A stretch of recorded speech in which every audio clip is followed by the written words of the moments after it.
So I will try to define what the political conjuncture in Latin America Hát azt szeretném elmondani, miről is szól ez az egész latin-amerikai kérdés. Brushstrokes that combine what the result of recent elections has been. Tehát mi is volt az utolsó választásoknak az eredménye? And what the political configuration of the region right now is. És milyen politikai konfiguráció képzelhetők el a következő közeljövőben?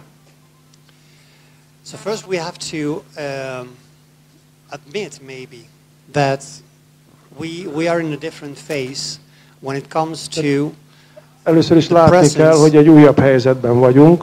The presence in state power or the access to state power by popular movements. Azon kérdésben, hogy ezek a népi mozgalmak miként tudják a hatalmat ostromolni. We come from a very strong period, nagyon hosszú, 10-15 éves táblatból jövünk. Coming from the access of Chavez to power in Venezuela. Tehát Chávez, ahogy hatalmát átvette. What a totally new configuration, és egy political configuration of the region konfiguráció alakult ki a régióban. Was set up. So the configuration was set up in a different way, basically with respect to the relations with the United States and the rest of the world. A lényege az, hogy milyen kapcsolatot alakítottak ők ki az Egyesült Államokkal és a világ többi részével. Processes of regional integration, basically UNASUR, ALBA, and FELAC were set up in this phase. Ahol tulajdonképpen and ezt az arculatot alakították ki. Was a very ambitious, it's still a very ambitious project that nagyon ambiciózus projektek épültek ki. To build a regional mechanism of integration of all 33 countries. Integrációt kialakítani, mind a 33 latin-amerikai ország részt vett, így a Karib térségből is. Excluding the United States and Canada. Kihagyva ebből Kanadát és az Amerikai Egyesült Államokat. So it was basically the effort to break the bone of the OAS, which was called by the Ministry of the Colonies of the United States. Tulajdonképpen a negligálását jelentette az amerikai minisztériális szinteknek. And to reshape the scheme of political integration in the region. A politikai integrációnak az alapjait ebben a régióban. Today those processes ma ezek a folyamatok are stagnated at the best. Legjobb esetben azt tudjuk mondani, hogy stagnálnak. Or they started to be dismantled in the worst. Vagy a rosszabb esetben még kezdenek széthullani. FELAC has been lingering for the last 3 years, so it's not an operative project anymore. Ez egy olyan folyamat, ami jellemző az elmúlt 3 évre. UNASUR has been sabotaged permanently. Az UNASUR tulajdonképpen szét lett mosva. By the countries leaning to the right, especially Argentina. Olyan országok, amelyek jobboldali orientációt kaptak, különösen Argentína. Since Mauricio Macri accessed power, but also Temer. A Temer kormány Brazíliában. The Cupis government in Brazil. A Cupi kormány Brazíliában.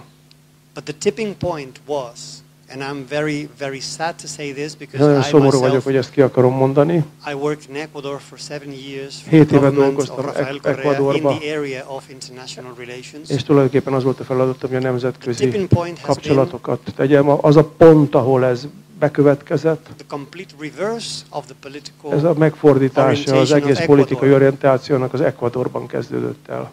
To start with, they decided, the government of Lenin Moreno decided to Lenin Moreno kormány kitalálta, hogy claim the devolution of the UNASUR building that was built in Quito. Say it again. So the government of Ecuador reclaimed the building back. Tehát vissza akarta foglalni a kormányt.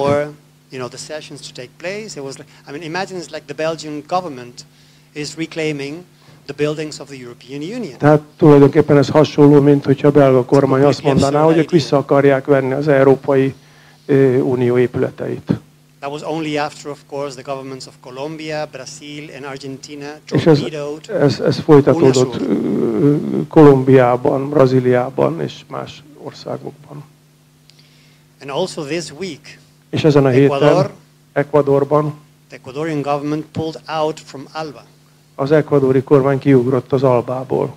Alba Petrocaribe, as you know, is this mechanism that was built especially by the effort of Fidel Castro and Chávez. Az Alba volt az az integrációs együttműködési szervezet, amelyeket Hugo Chávez és Fidel Castro épített föl és talált ki, és ők hozták egybe ezeket a szocialista Latin-American countries and Caribbean countries. Latin-amerikai szocialista országokat és karibi országokat.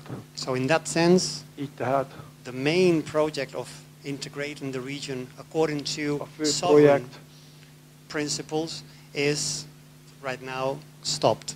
Ez az integrációs folyamatosság megszűnt, megállt. Secondly, I would like to mention másodikként szeretném elmondani, the renewed interest of the United States in the region. Hogy miként tudta megújítani az érdekeit az Amerikai Egyesült Államok. If you remember, at the beginning of this year, önök emlékeznek arra, hogy ebben az évben there were two very relevant visits to the region. Két nagyon fontos látogatás történt ebbe a régióba. The election of Colombia, kolumbiai választás. The then Secretary of State Rex Tillerson ebben az esetben Rex Tillerson a nemzetbiztonsági tanácsadó végiglátogatta Brazíliát, Argentinát, Kolumbiát és Ecuadort. Only after his visit, csak az ő látogatása után the commander of the South, a déli parancsnok, South Command, déli parancsnok, which is basically, you know, the part of the U.S. Army that basically deals with Latin America. Tulajdonképpen van az amerikai hadseregnek egy olyan része, amelyik Dél-Amerikával foglalkozik, Latin-Amerikával, és hát tulajdonképpen itt futott egy ilyen kört. Basically to align the troops, because the United States has a very clear principle, which is mert is az Amerikai Egyesült Államok nagyon tiszta alapokmánya van ez ügyben. A Monroe doktrinában nyúlik ez vissza. Tehát úgy tekint Latin-Amerikára, mint a hátsó udvarára, az Egyesült Államok hátsó udvarára. Tehát olyan régiókban, ahol az Egyesült Államok csapatokat küld, és Latin-Amerikában tulajdonképpen ilyen proxy hadseregeik vannak, ahol ilyen piszkos háborúkat tudnak folytatni. És ott vannak a helyi oligarchák, akik tulajdonképpen az együttműködő partnereik. Ezt tulajdonképpen mind meg tudják szervezni, de nem is kell, hogy ebben közvetlenül beavatkozzanak. And now I'm linking to the third point. The és most átcsatolok a harmadik pontra. Is the renewed and reinvigorated aggressive role of the government tehát tulajdonképpen, hogy milyen módon tudnak, és melyik az az agresszív mód, ahogy át tudnak, meg tudnak oldani problémáikat.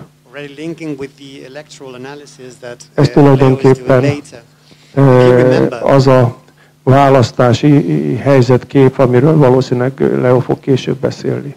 For the last 3 years, there were continued peace talks. Folyamatos béke megbeszélések voltak. With the FARC. A FARC mozgalommal. And with the ELN. Az ELN-nel. In Cuba. Kubában. In Quito. Quitóban. And in Norway. És Norvégiában. In Norway. There was even, because Norway was one of the guarant of the warring states. And part of the conversation. Tehát Norvégia is tulajdonképpen az egyik megfigyelője volt ennek. There was even the signature of both agreements. One of them tulajdonképpen ezeket alá is írták, ezeket a dokumentumokat. The ELN and the Colombian government 2016-ban az ELN-nel of Juan Manuel Santos signed a historic peace process, historic peace agreement, dokumentumot írt alá, which from the very moment of its signature was torpedoed. Tehát tulajdonképpen abban a pillanatban, hogy aláírták, ez meg lett torpedózva, by the most legfontosabb, legjobboldali résztvevője a kolumbiai politikának, championed by the ex-narco president Uribe. Ez Uribe volt, aki a bajnoka volt a legsötétebb elnevezésnek. The puppy of Uribe. Most annak a kiskutyája, aki elnökként működik, The new president of Colombia has agreed Az új that Colombia elnök will join NATO. Már abban is megegyezett velük, hogy Kolumbia a NATO-hoz fog csatlakozni. Iván Duque is the representative Iván Duque az, aki a képviselője of the paramilitary forces, és ebbe bevonja a paramilitáris hadseregeket, az oligarchákat Kolumbiában. And is willing to take the role of being és ő kész arra, hogy tulajdonképpen, as the ambassador of Venezuela said this morning, he's willing to lead the aggressive offensive, military offensive against. Ő még arra is hajlandó, hogy ezt az agresszív csapatnak az élére álljon, és azt onnan vezérelje. I mean, you can say it's not a massive achievement, but Latin America, azt mondhatod, hogy nem egy masszív győzelem, de tulajdonképpen ez elég tisztán meghatározza, hogy mi is történt. Was declared a region of peace. No, except for the military conflict for the last 60 years in Colombia, there were no 16 évben az volt meghatározó, hogy ez a térség a béke térsége legyen, és Latin Amerika független legyen az Egyesült Államoktól. And now the Colombian oligarchy is willing to lining up with the és most a kolumbiai oligarchák tulajdonképpen készek arra, hogy együttműködjenek a végsőkig a neoliberális kormányaikon keresztül az Egyesült Államokkal. Ezen politikai koordinációs mechanizmuson keresztül. Ők hajlandók még agresszív lépéseket megtenni, hogy ezt támogassák, és ezáltal támogassák az Egyesült Államokat. És ha kinyitjuk ennek a fókuszát még szélesebbre, Latin-Amerikától, azt láthatjuk mindennek a kontextusa, ami megtörténik. Very, very profound crisis of global capitalism. Tulajdonképpen egy nagyon tiszta kiterjedését mutatja a globális kapitalizmusnak. And global capitalism has a role thought for Latin America. És a globális kapitalizmusnak van egy nagyon tiszta célja arra, hogy miként foglalja el Latin Amerikát. Global capitalism goes to Latin America to extract natural resources. Hogy hogyan termelje ki a természetes javakat, ásványkincseket. Corporations have the plan. Korporációknak van egy hosszú távú célja, nem csak Latin Amerika, hanem magára az Amerikai Egyesült Államokra is. They want Latin America to remain the repository of natural resources. They don't hát have ők any other tulajdonképpen semmi más céljuk nincs, mint az, hogy Dél-Amerikát egy ilyen természeti kincsek kiaknázásának színterévé alázza. Ez a legveszélyesebb dolog, amit történhet. Right now we are in a critical moment. Most egy nagyon kritikus pillanatban vagyunk. Not so radical governments like for instance Ecuador. Tehát van olyan például Ecuadorban, ahol a kormány nem annyira radikális, de ők is a neoliberális erőknek a megnyújtott kezei, partnerei. In all this scenario, I could say that I Ebben a only see 2 szenáriában points for hope. Két nagyon fontos pontot látok, amiben valami remény belefér. One of them is the election, the successful election of López Obrador as the prime minister, as the president of Mexico. Sorry. Az első ugye az mostani mexikói elnökválasztás. And the other one is the permanent popular mobilization that is taking place in Brazil. A másik pedig az állandó részvétel abban, ami tulajdonképpen azt hozza ki, hogy Lula elnöknek a jogait hozzák föl. Ő egy elnökjelölt a következő elnökválasztással, ami októberben fog megtörténni. And here you have to understand.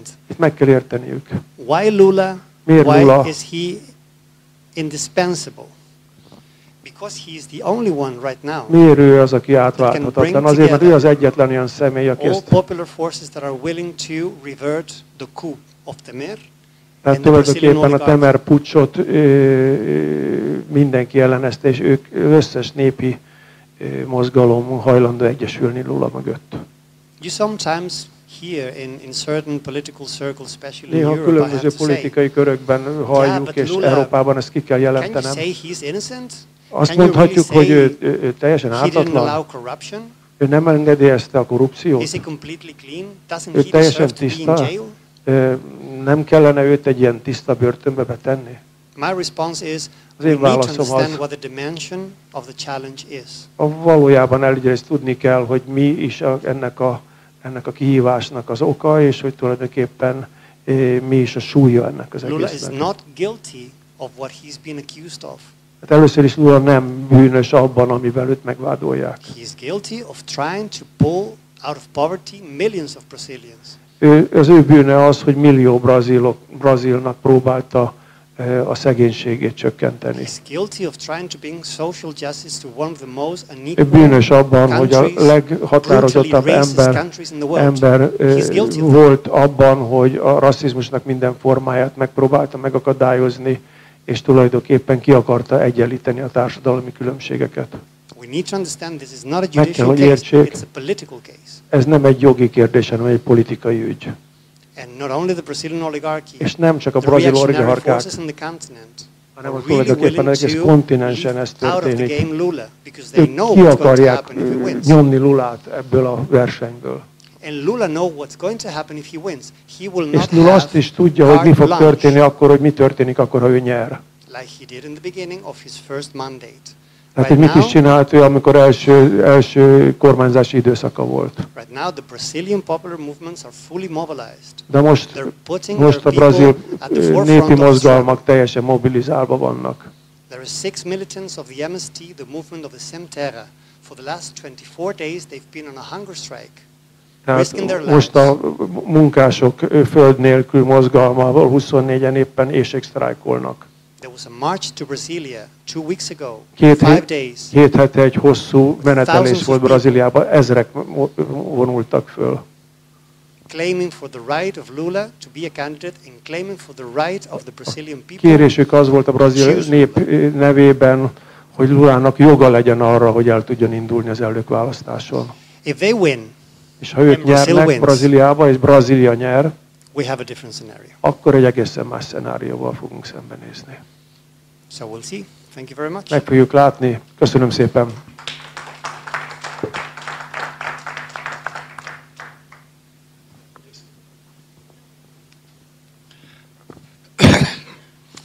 I would not change a single word of what Ivan has Iván hozzászólásának egyetlen szavát sem akarom megváltoztatni, egyetértek vele. But I have a somehow different, if not to say opposite, perception. De van egy másik koncepcióm ebben kapcsolatos. And I will concentrate és arra fogok koncentrálni on the reasons why the left in Latin America went down out of their inner structure.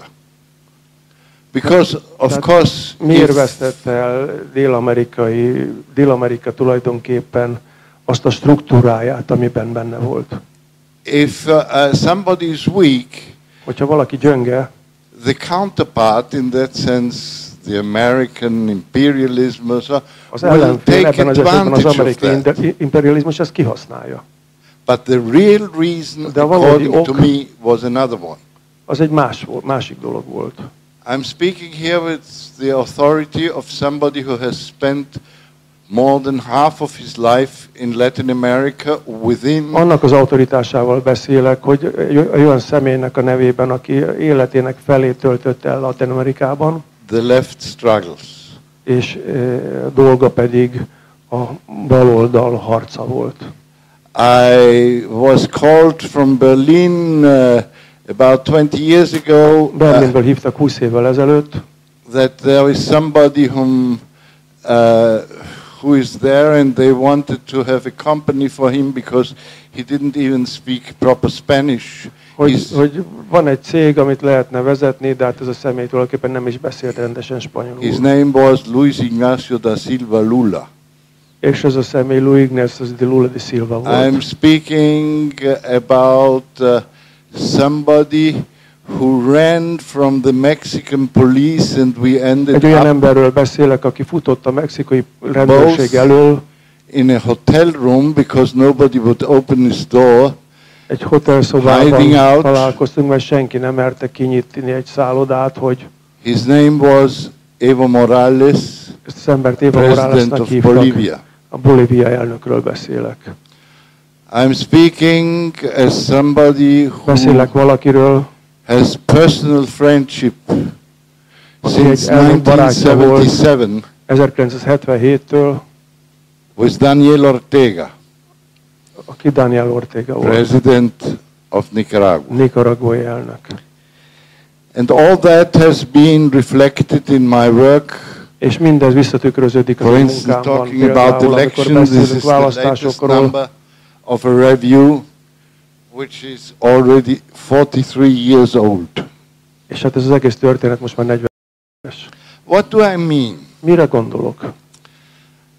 Mit akarok kijelenteni? I think Azt hiszem, hogy the left caudillos, including Hugo Chavez, who died before he fell down. És tulajdonképpen beszélek Hugo Chávezről is, aki meghalt mielőtt ebben a visszavonulós helyzetben részt vehetett volna. Is that they fell into a trap. The trap. Ők mindannyian egy csapdába estek. Of an abrazo de oso, you say in Spanish. Az átölelése a csontoknak. Amúgy portugálul van. The oligarchies, így az oligarchák at certain moment egy meghatározott could not pillanatban avoid nem tudták elkerülni, that the movements, hogy ezek a which have mozgalmak, caused them troubles for decades, amelyek évtizedeken keresztül okoztak nekik problémát, would be left apart. hogy ezeket hagyják csak úgy szétesni.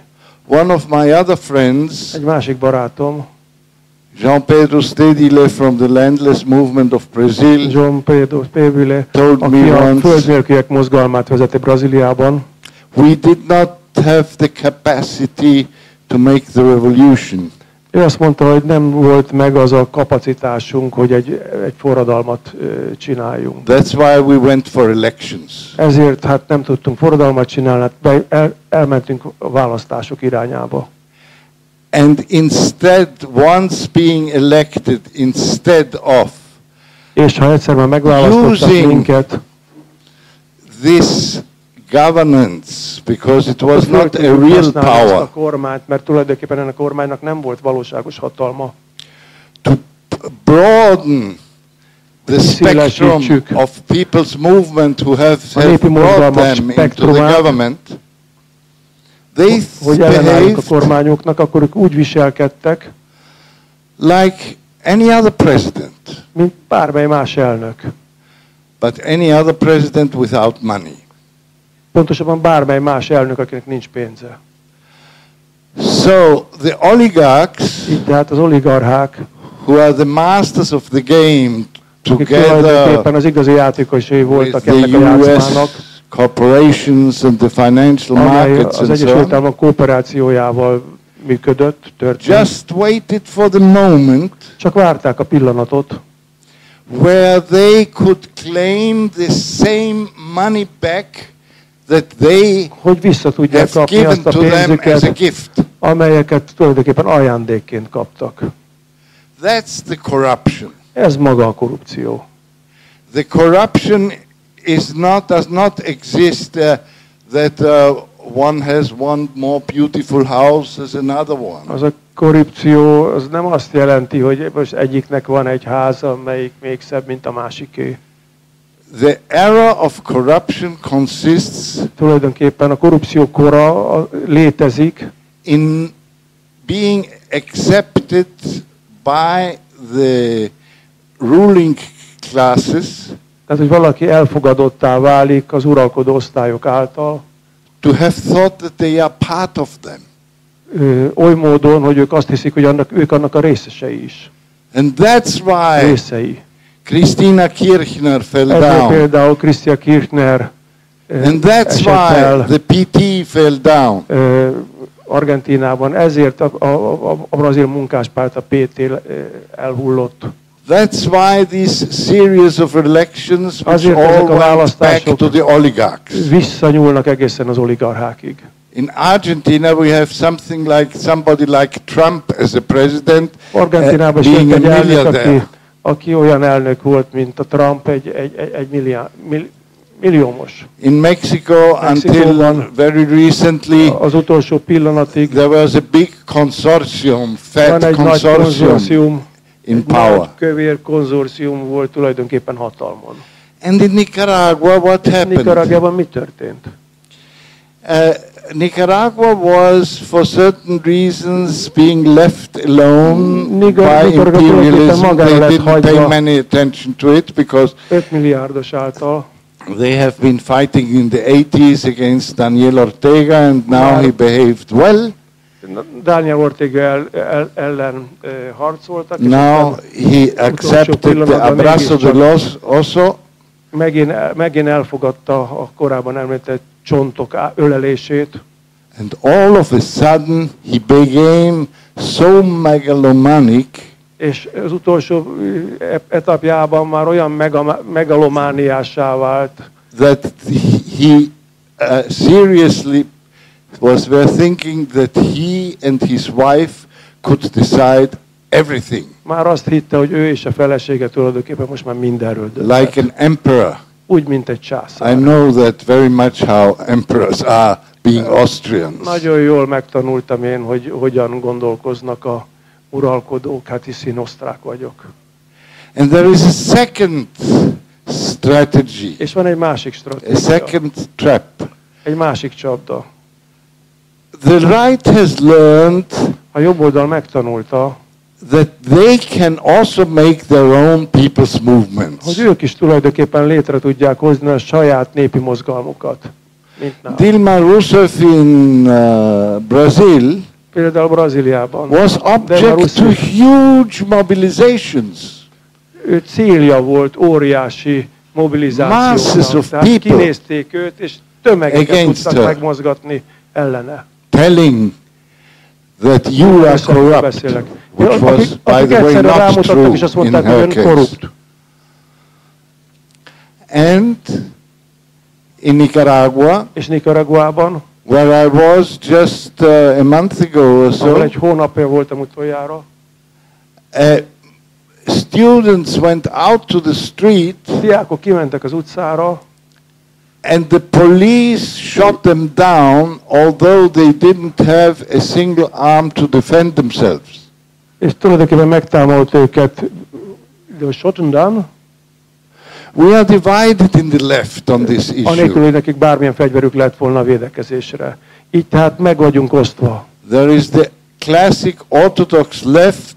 Itt van a klasszikus ortodox those who make only geopolitical analysis. Akik csak geopolitikai analizációkat végeznek. And whenever a government falls down, they say egy kormány elhullik el, this is US imperialism. Azt egyszerűen rámondja, ez az amerikai imperializmus. And I think if we are really from the left, hogy mi tényleg baloldaliak vagyunk, akkor we have to stick to the truth. Akkor nekünk kötni kell magunkat az igazsághoz. Not because there are movements against a leftist government. Nem azért, mert vannak mozgalmak egy baloldali kormány ellen. That these movements are bad, are imperialist. Azt mondjuk, hogy ezek a mozgalmak, ezek rosszak vagy imperialisták. I think we have to learn from history. Meg kell tanulnunk a történelemből. As much as you had to learn in Hungary from history, is meg kell tanulnunk Magyarországon a történelemből, in Czechia, in the Soviet Union, and so on. Csehországban, vagy a Szovjetunióban, vagy más hasonló országokban. That the end of the so-called real socialism was because of mistakes. Hogy tulajdonképpen a valódi létező the leaderships of the communists, az tulajdonképpen a kommunisták hibája által jött during decades.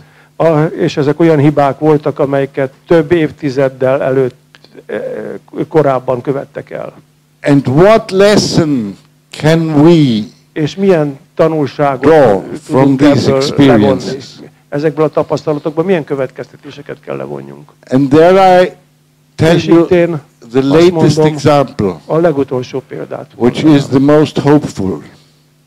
I have been living around 15-20 years altogether in Mexico. 15-20 évet éltem, ha mindet összeszámolom Mexikóban.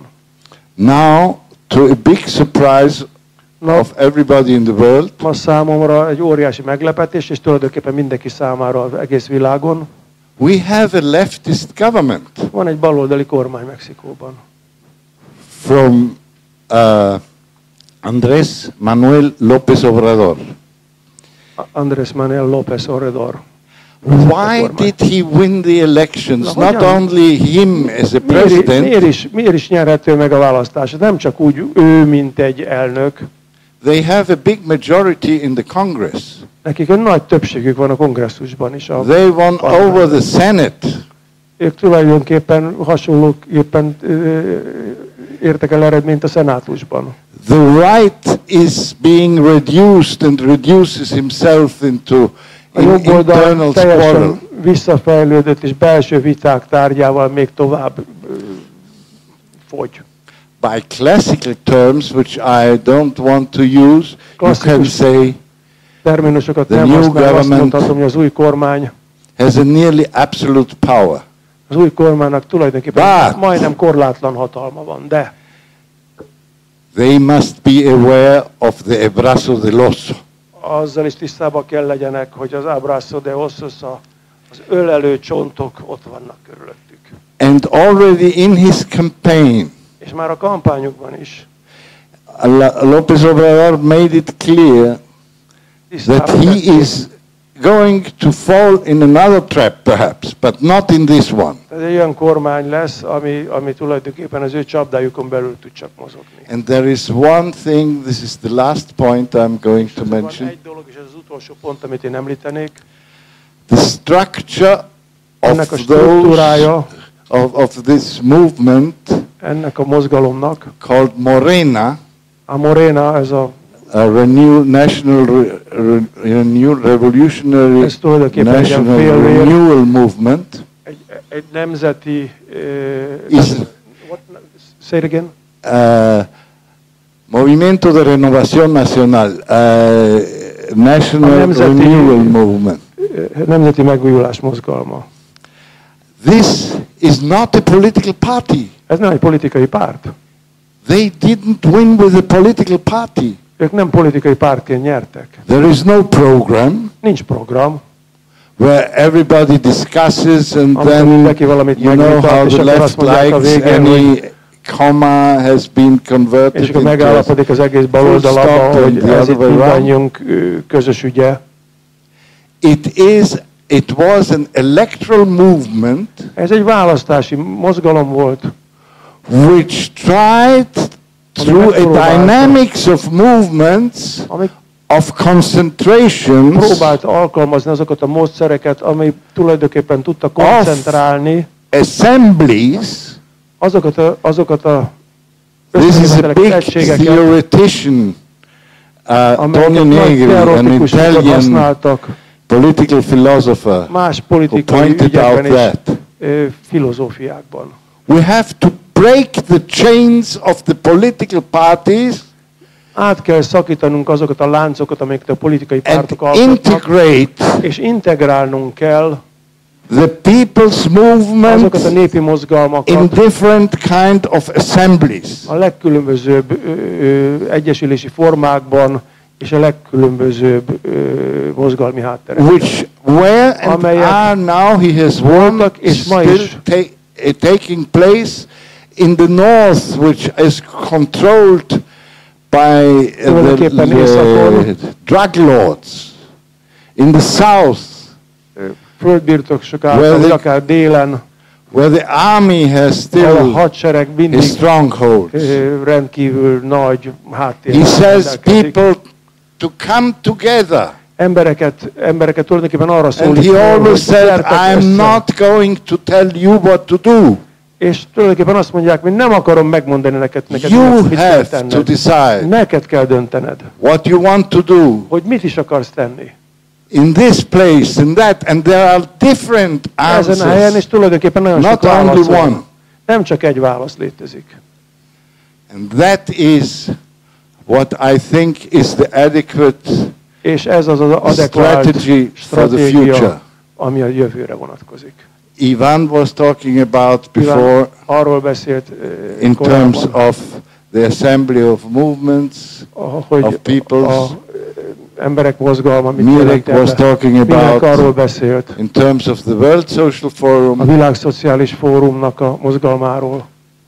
Let's give up adjuk föl the chains of the past which we have put on ourselves. azokat a láncokat, amelyeket magunkra tettünk, and let's get going. És kezdjünk el megindulni. And not falling into the trap of the abrazo de oso. És ne essünk bele a ölelő csontok Thank you very much. Köszönöm szépen.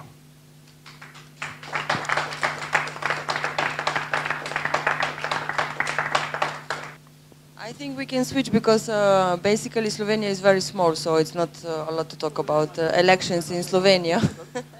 Szlovénia nagyon kis ország, éppen ezért túl sokat erről nem lehet erről a választásról beszélni, mondja. And ja, és ezt mondták Kubáról is, aztán elég messzire mentek. And me personally, I'm a bit linked also with Latin America. I was working at the Venezuelan embassy for some years. Néhány éven keresztül a venezuelai követségen dolgoztam. So it's not such a big switch. Ez nem egy olyan nagy kapcsolódás. And the other thing is that also the elections in Slovenia had to do much választásoknak with volt tennivalója Hungary. Magyarországgal. I will explain it. So, mindjárt elmagyarázom. Thank you very much for the invitation. Köszönöm a meghívást. For the a big thank to the organizers and to the Nagyon public. köszönöm a szervezőknek és azok a hallgatóságnak. Here listening to us, even though outside we have a great weather. Annak ellenére, hogy hát kint egy nagy esemény folyik, például a Duna. So my name is Valentina Škafar. I'm coming from Slovenia. Škafar vagyok, Szlovéniából. I'm a member of the left, the party of the left of Slovenia. A szlovén balpártnak vagyok a tagja. And I'm also sending greetings from our coordinator of the party, Luka Mesec, who should be here. A pártunk koordinátor vezetőjéről hozom az üzenetét. Doing this, what I'm doing now. But unfortunately, sajnos nem tudott eljönni. Because of the coalition negotiations, he was busy and he could not come. But anyway, I will try to do my best. Tárgyalásokkal, de so, küldtem üdvözletét. The topic of my presentation is basically the presentation of Levica and the elections in Slovenia, which took place on the 3rd of June. Június 2-án. And yeah, we basically had a good result. És jó eredményt értünk el. But maybe just to have kind of short introduction, what is Levica, how we started and where we come from. És mi honnan jövünk. So Levica basically was formed in March 2014. 2014-ben. And basically it was the result of so-called pan-Slovenian protest against the government of Janez Janša in 2012. Volt egy pan-szlovéniai tiltakozás, egy Janez Janša. Janez Janša nevű who is the leader of the biggest right-wing, very strong right-wing political party. Ő volt a vezetője tulajdonképpen egy nagyon erős jobboldali, szélső jobboldali politikai pártnak. So basically we formed the party from this activist street movement azokból az aktivistákból, akik tulajdonképpen utcai that not only activism on the street is the should be the one that changes something in the society, but we also have to take meg akartunk változtatni a társadalomban. The parliamentary tools to actually make a change in the Slovenian society. Meg akartuk változtatni a parlament működési mechanizmusát is. So in 2014 then basically we formed a special electoral coalition. Létrehoztunk egy speciális választási koalíciót. Which was formed from 3 political parties and the so-called fourth group, which was basically consisting csoport hozta létre out of civil movements. Amelyek társadalmi szervezeteket jelentettek. Ezek nem voltak politikai mozdulatok. Because we wanted to keep these non-political organizations tulajdonképpen meg akartuk tartani, hogy ezek a nem politikai mozgalmak igenis vegyenek részt ezekben a politikai harcokban. So, then the elections took place in 2014.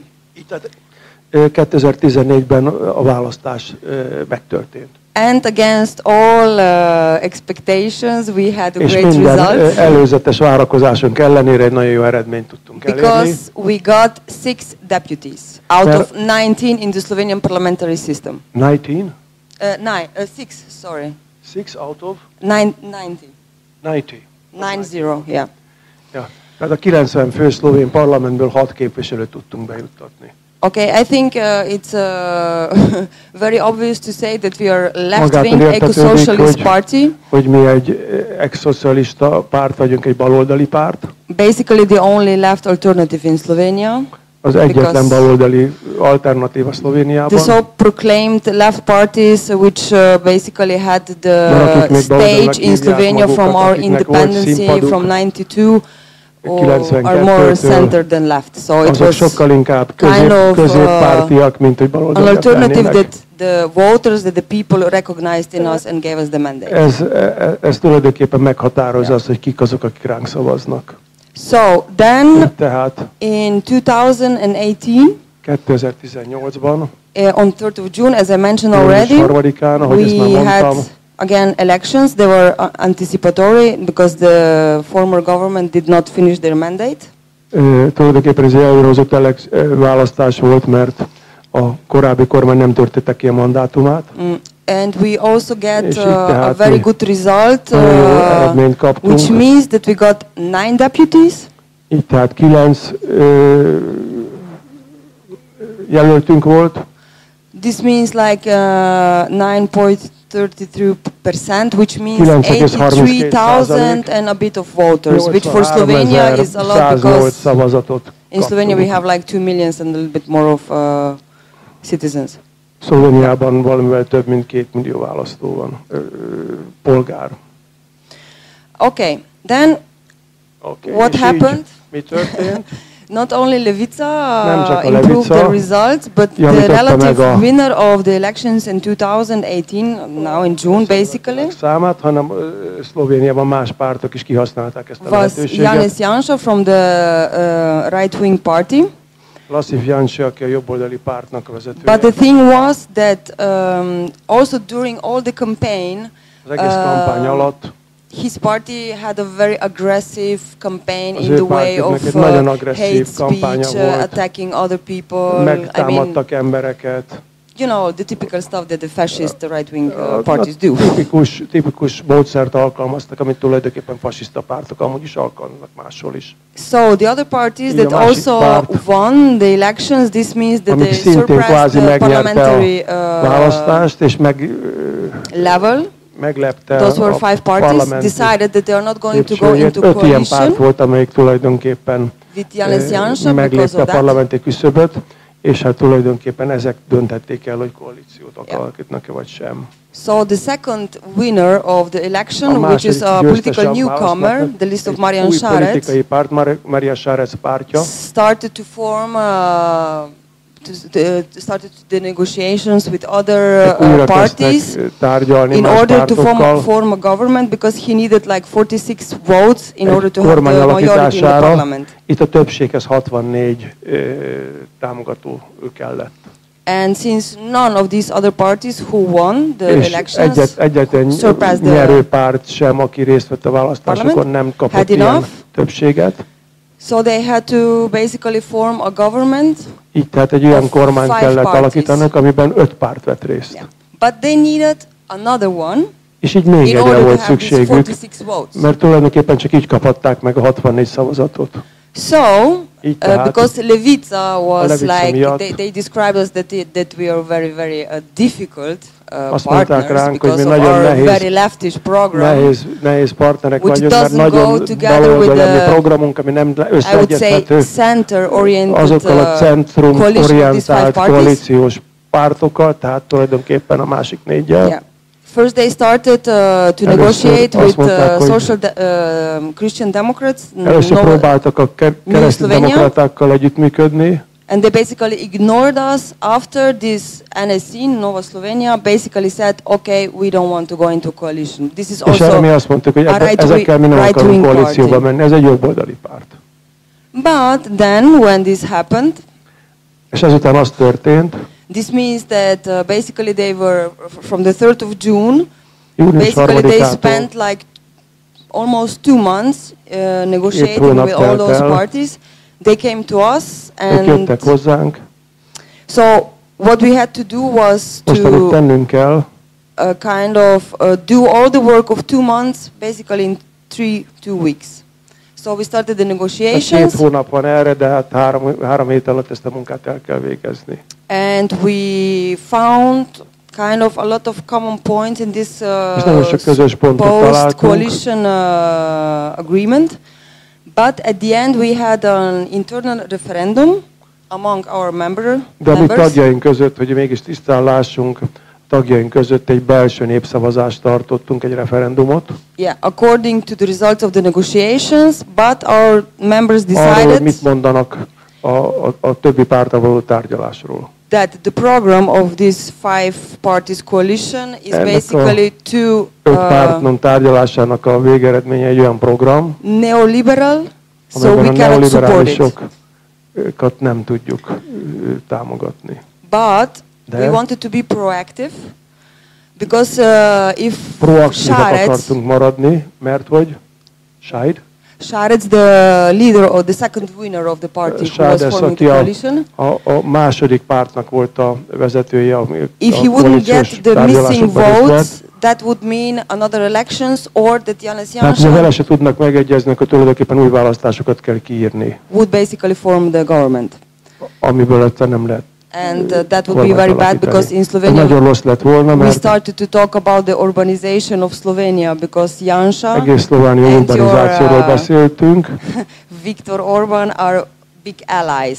És hát ez a Sádes Orbán Viktornak nagy kapcsolata. So big that basically Orbán was financing the campaign of Janez Janša. finanszírozta az ő kampányát. Which is against all the laws and the rules about financing political campaigns and political parties. Támogatása ellen van, tehát ez törvényellenes. And also he was financing his medias, like és tulajdonképpen finanszírozta az ő médiáját is. According to the model of, for example, what Orbán was doing here. So basically azt a modellt próbálta követni, és the media style. Azt a modellt akarta exportálni, amit tulajdonképpen Magyarországon végrehajtott, azt akarta exportálni Szlovéniába. For example, there were like financial injections from side of the companies from Hungary, like Modern Media, I suppose you know. Tehát például van egy Modern Media nevű cég. Ridicule Magazine, Ripost, and those kind Ridicule Magazine és más ilyen Ripost nevű cég. Ezek a cégek is finanszírozták ötletekkel és konkrét pénzzel is. The propaganda media of Janša. És hát tulajdonképpen ebbe beavaszkodtak a Janšának a kampányába. So, now the situation is like that after the internal referendum of Levica, of our party, we decided that we are not going to go into coalition with the second winner, mi eldöntöttük, hogy nem akarunk koalícióra lépni ezzel a második győztessel. But we decided that we are going to do a kind of a project, kooperációt with the minority government, egy kisebbségi kormánnyal, which means that we supported Marian Šarec as the mandatory for constitution of the government. What of the government?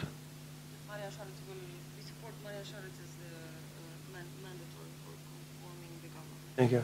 Tehát a Šarecet támogatják abban, hogy létrehozzon egy kormányt. So this means that a special protocol of cooperation was signed among these 5 parties who are now forming the minority government. Hogy miként lehet egy kisebbségi kormányt létrehozni. And this means that this coalition has to include us into certain decision-making processes, like the ministries. They have to consult with us. A minisztériumnak is kell velünk konzultálniuk. And in change for that, the coalition has to válaszul a koalíciónak támogatni kell certain projects that we as Levica want to realize. Amelyeket a Levica végre akar hajtani. So this means that basically our 2 most important projects now. Tehát ez azt jelenti, hogy mi 2 legfontosabb projektünk ma. The new definition of the minimal wage, which should be tehát egy új definíciót akarjuk megadni a minimum jövedelemnek. Healthcare reform and pension reform. Nyugdíjreform, pension reform, and healthcare, és az egészségügynek a működtetési. Also the budget of the government cannot be approved without consulting with Levica. És tulajdonképpen a kormány program a Levica jóváhagyása nélkül nem lehet jóváhagyni. So, and of course, what is the most important thing is that we are still an opposition party. Még mindig egy ellenzéki párt vagyunk.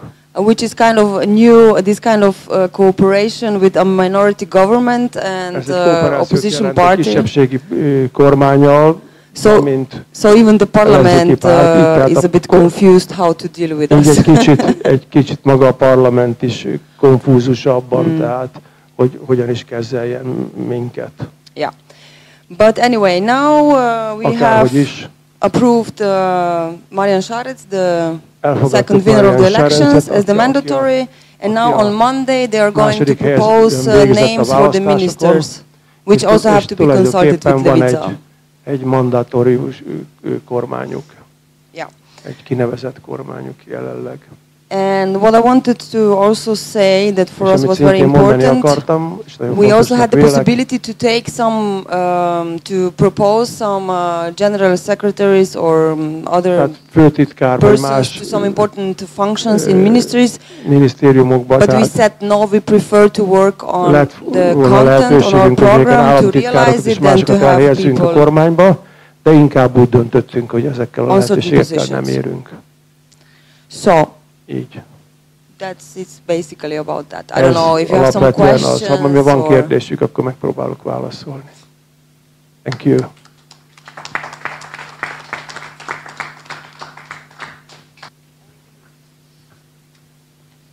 Először is nagyon nagy gratuláció azért az eredményében. Szlovén Levica elért már 14 óta. Úgy gondolom, hogy ez egy tökéletes példa arra, hogy mit lehet csinálni Magyarországon a baloldalon.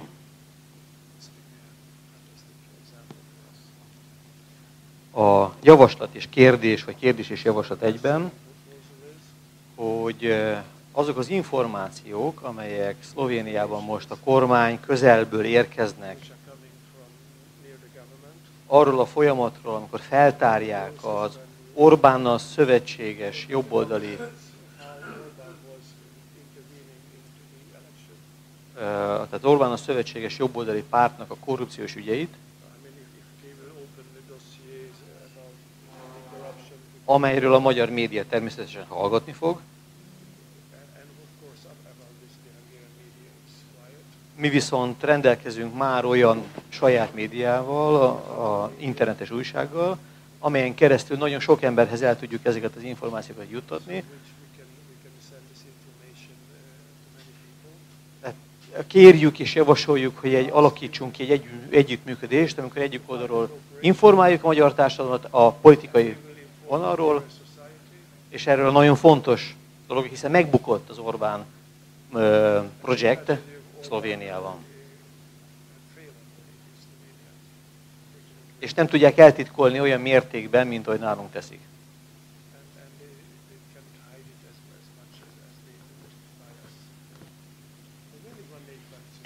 Nekem egy nagyon rövid kérdésem van, és tulajdonképpen az utolsó mondathoz kérdeznék vissza, hogy mi volt a Levica döntése, hogy nem tehát mi indokolta azt a döntést, hogy nem vállaltak szerepet a kormányban?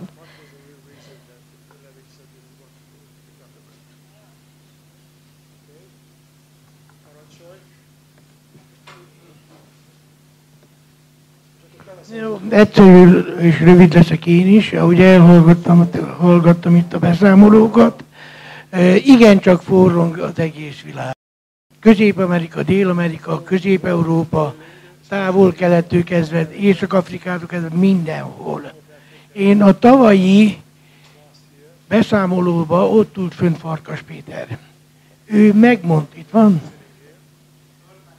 Jó, rendben, semmi gond.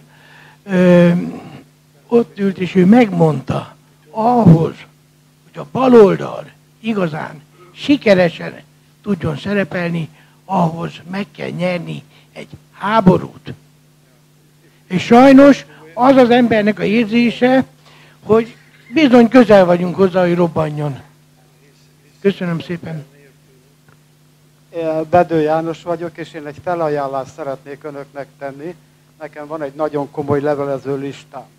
Ha csatolt fájlban megkapom az anyagot, akkor én ezen a levelező listán terjeszteni fogom, és tudom, hogy van olyan, aki még több mint 100 címre küldi ezt az anyagot. A másik pedig van nekünk egy internetes honlapunk, ami most a nyáron kicsit leülepedett, de erre a honlapra is föltesszük, ez az Elkötelezett című honlap. Úgyhogy ha megkapom az anyagokat, terjeszteni fogom. I would like to know what does Levica do in order to attract young people and women. Thank you. Azt szeretném kérdezni, hogy a Levica mit tesz annak érdekében, hogy fiatalokat és a nőket bevonza a pártba. Köszönöm.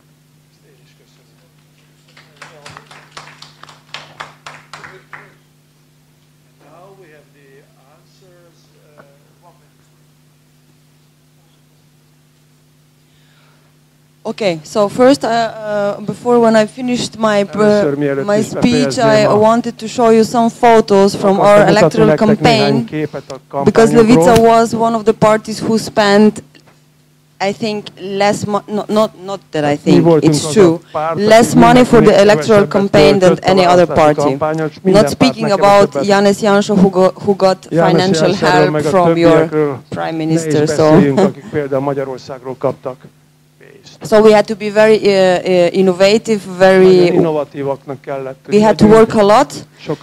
And maybe to start with your question, I think that Levica, through the previous mandate, basically was very transparent, was true to what we promised to do in our program. We are not benefit-seeking as persons. We were always true to what we promised. We always try to put it through.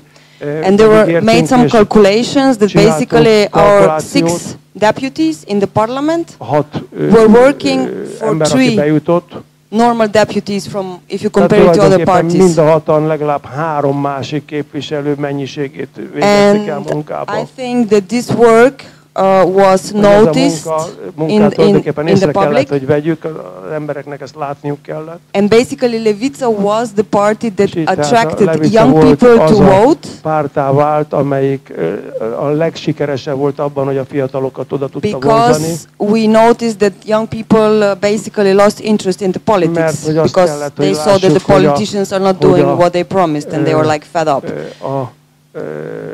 Fiatalok azt látták, so Levica was the political party who had the most percentage of young voters from 18 to 24. Csak éppen nem teljesítettek.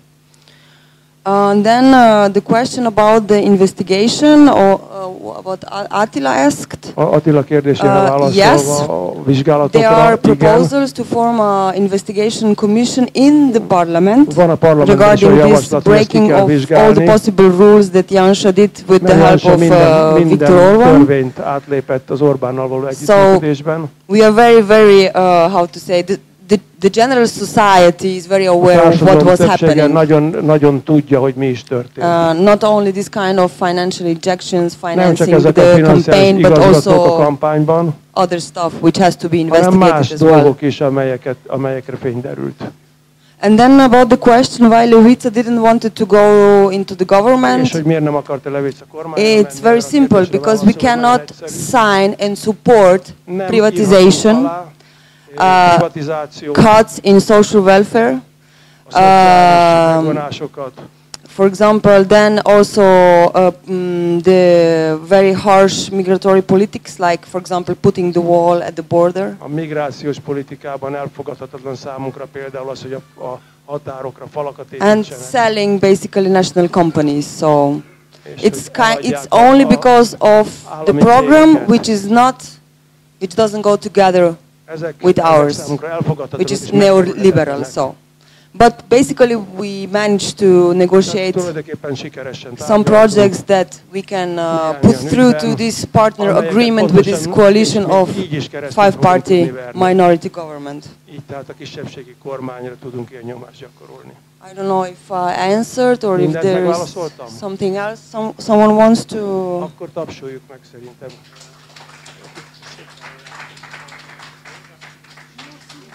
És így 3 perccel teljesítettük túl az időt. Senki nem emelte föl a kezét, igaz a végén már nem is szóltam, hogy fölteheti. És így tehát